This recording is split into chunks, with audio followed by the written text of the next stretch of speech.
महाराजा जय बाळ मित्रांनो. तर तुम्ही म्हणताला कुठे गेलतो तर हे आमचा जरा वाघ आजारी पडला होता. त्या माझ्या वाघाला घेऊन माहिनीला गेलो होतो दवाखान्यात. ही आमची मम्मी आहे, ही आमची मंडळी आहे, तुम्हाला तर माहितच आहे. हे आमचा आजोबा आहे तुरची गावचं. तर मित्रांनो जरा सर्दी झाली त्यामुळे म्हणलं डायरेक्ट माहिनीला घेऊन जाऊया. आता आमची मम्मी म्हणत्या आमची जी आजी होती ती आम्हाला पण ह्या दवाखान्यात घेऊन येत होता. आम्ही जेव्हा बारकं होतो तेव्हा, म्हणजे प्रसिद्ध दवाखाना आहे बरं का.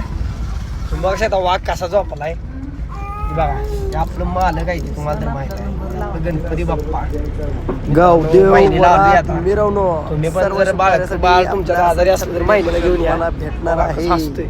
मुला का गो बाय हो का कसा झोपलाय निवांत राजा माणूस आहे का नाही बघा. मित्रांनो आता मस्तपैकी एकदा गजर करतो. साक्षी गजर करूया का? कर बघू एकदा. चांगलं मम्मी तू कर की. बाळूमामाच्या नावानं चांगलं